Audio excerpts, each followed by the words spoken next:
భారతదేశానికి ముప్పేదైనా పొంచి ఉందంటే అది కేవలం ఒక్క చైనాతో మాత్రమే. ఇది ఎప్పుడూ వివేకానందుడు మనకు చేసిన హెచ్చరిక. ఆ పరిస్థితి ఇప్పుడు రానే వచ్చింది. నలువైపుల నుంచి చైనా మనల్ని చుట్టుముట్టేస్తూ కయ్యానికి కాలు దూవుతోంది.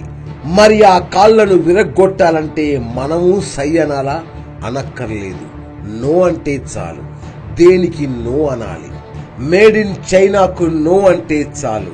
చైనా కాళ్ళేంటి, చేతులు కూడా వాటంతటవే విరిగిపోతాయి. 1962లో మనం కాస్త ఏమరపాటుగా ఉన్న సమయంలో యుద్ధానికి దిగి భారత్లోని కొన్ని కీలక ప్రాంతాలను చైనా ఆక్రమించుకుంది. నిజానికి అప్పట్లో చైనాతో యుద్ధం చేసేంత సైనిక ఆయుధ సంపత్తి మన దగ్గర లేదు. ఎందుకంటే అప్పుడప్పుడే స్వాతంత్రం పొంది స్థిరపడే దశలో ఉన్నాం మనం. మన బలహీనతను ఆసరాగా చేసుకుని ఆక్సాయ్ చిన్ తో పాటు అరుణాచల్ ప్రదేశ్ లోని కొంత భాగాన్ని కబలించేసింది చైనా. అయినప్పటికీ సామ్రాజ్య కాంక్ష తీరని డ్రాగన్ భారత్ చుట్టూ ముత్యాల సరం పేరుతో నౌకాశ్రయాలు, యుద్ధ స్థావరాలు నిర్మిస్తూ భారత్ను దిగ్బంధిస్తోంది. తాజాగా డోక్లాంలో రహదారి నిర్మిస్తూ ఈశాన్య రాష్ట్రాలకు భారత్తో సంబంధాలని తెంచాలని చూస్తోంది.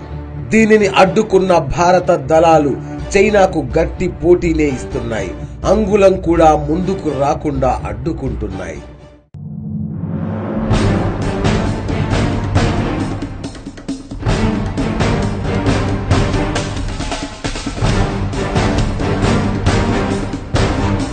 ప్రధానమంత్రి నరేంద్ర మోదీ నేతృత్వంలోని కేంద్ర ప్రభుత్వం కూడా చైనాను చూసి ఏమాత్రం బెదరడం లేదు. వారి సైనిక ఆయుధ సంపత్తి మనకంటే ఎక్కువ ఉన్నా కూడా తాము యుద్ధానికి సిద్ధమేననే సంకేతాల్ని పంపుతోంది. ధైర్యంగా నిలబడటమే విజయం, భయపడటమే మరణం అన్న రీతిలో డోక్లాంలో స్థిర నివాసాలను ఏర్పాటు చేసి చైనాకు గట్టి బదులే ఇస్తోంది ఇండియన్ ఆర్మీ. 1962 నాటి భారత్ కాదని, ఇప్పుడు తాము కూడా ఏదైనా చేయగల స్థాయిలో ఉన్నామని హెచ్చరికలు పంపింది. దీనికి చైనా నుంచి వస్తున్న ప్రతి సవాల్కు బదులిస్తూ డ్రాగన్ను అడుగడుగునా నియంత్రిస్తోంది. మాటల యుద్ధం దాటి చేతల యుద్ధమే వస్తే ఇరు దేశాలకు తీరని నష్టం జరుగుతుందన్నది ఎవ్వరూ కాదనలేని వాస్తవం. అయినప్పటికీ శత్రువు కవ్విస్తుంటే తోక ముడిచి కూర్చోవడం ఓటమితో సమానమే.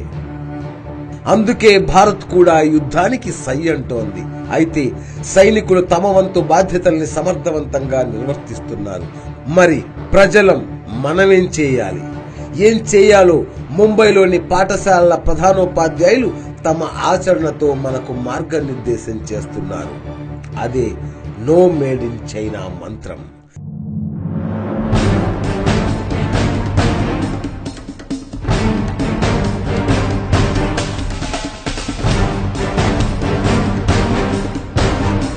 ఇది పఠిస్తే చాలు, ఇది ఆచరిస్తే చాలు, డ్రాగన్ కు దిమ్మ తిరిగి మైండ్ బ్లాంక్ అయిపోతుంది.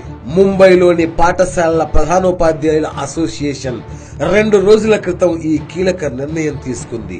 మేడ్ ఇన్ చైనా పేరుతో ఉన్న ఏ వస్తువును కొనకూడదని పిల్లలకు పిలుపునిచ్చింది. ఇక నుంచి చైనా వస్తువులేవి కొనకూడదని విజ్ఞప్తి చేశారు. ఇది ఆదేశం కాదని, దేశ శ్రేయస్సు కోసం మనమంతా అమలు చేయాల్సిన నిర్ణయమని, అందుకే విజ్ఞప్తి చేస్తున్నామని చెప్పారు. ప్రపంచ ఫ్యాక్టరీగా మారిన చైనాలో ఉత్పత్తి అవుతున్న వస్తువుల్లో ఆ దేశ ప్రజలు వినియోగించుకుంటున్నవి పోగా మిగిలిన వాటిలో 80% వస్తువులు భారత్కే ఎగుమతి అవుతున్నాయి.